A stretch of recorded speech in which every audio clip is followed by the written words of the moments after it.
നമസ്കാരം. എല്ലാവരും സകുടുംബം ഓണം ആഘോഷിച്ചുകൊണ്ടിരിക്കുകയെന്ന് വിശ്വസിക്കുന്നു.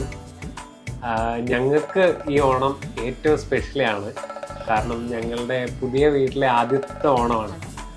അപ്പോൾ അതിൻ്റെ സന്തോഷം പറഞ്ഞറിയിക്കാൻ കഴിയില്ല.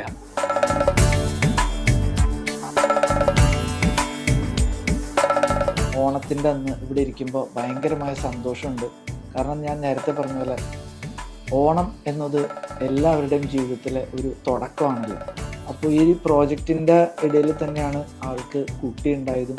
അപ്പോൾ ഇത് ആ കുട്ടിയുടെ ആണെങ്കിലും ഇവരുടെ ഈ വീട്ടിലാണെന്നുണ്ടെങ്കിലും ഇതൊരു പുതിയൊരു ഓണമാണ്.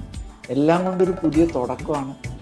അപ്പോൾ ഈ ഓണം അമലിനും കുടുംബത്തിനും ഐശ്വര്യത്തിൻ്റെയും സമൃദ്ധിയുടെയും ഒരു പുതിയ തുടക്കമാവട്ടെ എന്ന് ആശംസിക്കുന്നു. അതോടുകൂടി നിങ്ങൾക്ക് എല്ലാവർക്കും തന്നെ ഹൃദയം നിറഞ്ഞ ഓണാശംസ.